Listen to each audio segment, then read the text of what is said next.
अस्सलाम वालेकुम जी। ਇੱਥੇ ਰੱਖ ਨਿਊਜ਼ ਵੇਖਣ ਸੁਣਨ ਵਾਲੇ ਸਾਰੇ ਜੀਆਂ ਨੂੰ ਮੁਹੰਮਦ ਸਾਦ ਜੀ ਆਇਆਂ ਨੂੰ ਆਖਦਾ ਹੈ।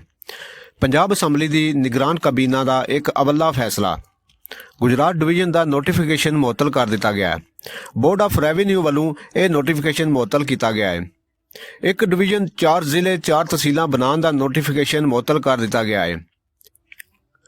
ਜ਼ਿਲ੍ਹਾ ਵਜ਼ੀਰਾਬਾਦ, ਕੋਟ ਅਦੂ, ਮਰੀ ਤੇ ਤਲਾਗੰਗ ਨੂੰ ਜ਼ਿਲ੍ਹੇ ਬਣਾਉਣ ਦਾ ਜਾਰੀ ਕੀਤਾ ਹੋਇਆ ਨੋਟੀਫਿਕੇਸ਼ਨ ਬੋਰਡ ਆਫ ਰੈਵਨਿਊ ਵੱਲੋਂ ਮੁਅੱਤਲ ਕਰ ਦਿੱਤਾ ਗਿਆ ਹੈ।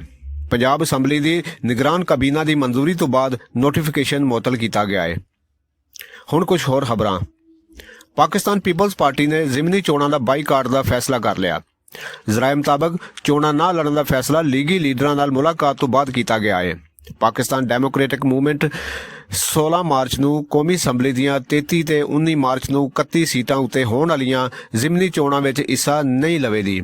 ਸਾਂਝੀ ਸਰਕਾਰ PDM ਨੇ ਕੁਝ ਦਿਨ ਪਹਿਲਾਂ ਪੀਪਲ ਪਾਰਟੀ ਦੀ ਲੀਡਰਸ਼ਿਪ ਨੂੰ ਦਰਖਾਸਤ ਕੀਤੀ ਸੀ ਕਿ ਉਹ ਕੌਮੀ ਅਸੈਂਬਲੀ ਦੀਆਂ 64 ਸੀਟਾਂ ਉੱਤੇ ਚੋਣਾਂ ਲੜਨ ਦੇ ਫੈਸਲੇ ਉੱਤੇ ਇੱਕ ਵਾਰੀ ਫੇਰ ਸੋਚੇ ਤੇ PTI ਨੂੰ ਬਿਲਾ ਮੁਕਾਬਲਾ ਲੜਨ ਦੀ ਇਜਾਜ਼ਤ ਦੇ। ਪੀਪਲ ਪਾਰਟੀ ਨੇ PDM ਦਾ ਫੈਸਲਾ ਰੱਦ ਕਰਦੇ ਹੋਇਆਂ ਕੌਮੀ ਅਸੈਂਬਲੀ ਦੀਆਂ ਸੀਟਾਂ ਉੱਤੇ ਜ਼ਿਮਨੀ ਚੋਣਾਂ ਲੜਨ ਦਾ ਫੈਸਲਾ ਕੀਤਾ ਸੀ। ਸੂਬਾ KP ਦੇ ਜ਼ਿਲ੍ਹੇ ਦੱਖਣੀ ਵਜ਼ੀਰਸਤਾਨ ਤੋਂ ਪਸ਼ਤੂਨ ਤਹਫ਼ੁਜ਼ ਮੂਵਮੈਂਟ ਦੇ ਕੌਮੀ ਅਸੈਂਬਲੀ ਦੇ ਚੁਣੇ ਹੋਏ ਮੈਂਬਰ ਅਲੀ ਵਜ਼ੀਰ ਨੂੰ 2 ਵਰ੍ਹਿਆਂ ਤੋਂ ਵੱਧ ਜੇਲ੍ਹ ਰੱਖ ਕੇ ਬਰੀ ਕਰ ਦਿੱਤਾ ਗਿਆ ਹੈ। ਅਲੀ ਵਜ਼ੀਰ ਨੂੰ 26 ਮਹੀਨੇ ਪਹਿਲਾਂ 31 ਦਸੰਬਰ 2022 ਨੂੰ ਮੁਲਕ ਨਾਲ ਬਗਾਵਤ ਦੇ ਕੇਸ ਵਿੱਚ ਕਰਾਚੀ ਜੇਲ੍ਹ ਵਿੱਚ ਡੱਕਿਆ ਹੋਇਆ ਸੀ।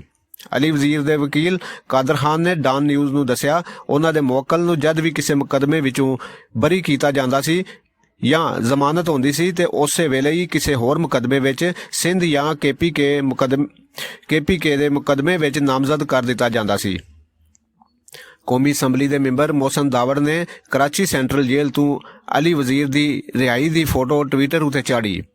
National Commission for Human Rights ਨੇ ਬਿਆਨ ਵਿੱਚ ਆਖਿਆ ਕਿ ਅਲੀ ਵਜ਼ੀਰ ਦੀ ਰਿਹਾਈ ਦੀ ਖਬਰ ਸੁਣ ਕੇ ਦਿਲ ਨੂੰ ਠੰਡ ਪੈ ਗਈ ਹੈ।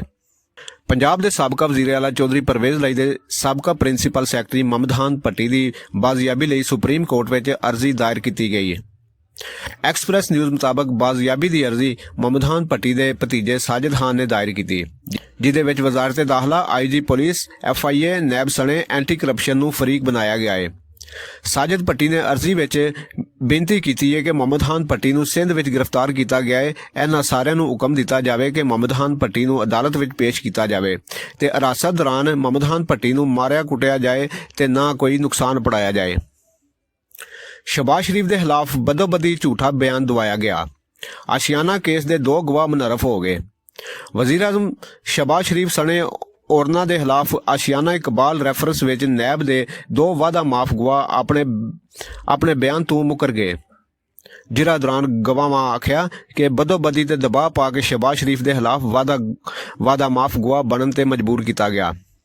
ਐਕਸਪ੍ਰੈਸ ਨਿਊਜ਼ ਮੁਤਾਬਕ ਇਹਤਸਾਬ ਅਦਾਲਤ ਦੇ ਜੱਜ ਸਾਜਦ ਅਵਾਨ ਨੇ ਪਿਛਲੀ ਸੁਣਵਾਈ ਦਾ 19 ਪੰਨਿਆਂ ਦਾ ਲਿਖਿਆ ਹੋਇਆ ਹੁਕਮ ਜਾਰੀ ਕੀਤਾ, ਜਿਸ ਦੇ ਮੁਤਾਬਕ ਗਵਾਹ ਅਸਰਾਰ ਅਹਿਮਦ ਤੇ ਆਰਫ ਮਜੀਦ ਬੱਟ ਆਪਣੇ ਬਿਆਨ ਉਤੋਂ ਮੁੱਕਰ ਗਏ।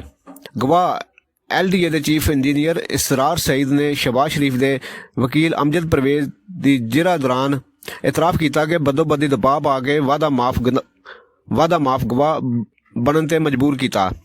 DG ਨੈਬ ਸਲੀਮ ਸ਼ਹਜ਼ਾਦ, ਡਾਇਰੈਕਟਰ ਨੈਬ ਮੁਹੰਮਦ ਰਫੀ ਤੇ ਕੇਸ ਦੇ ਅਫਸਰ ਆਫਤਾਬ ਅਹਿਮਦ ਨੇ ਦਬਾਅ ਪਾ ਕੇ ਝੂਠੀ ਸ਼ਹਾਦਤ ਲਈ।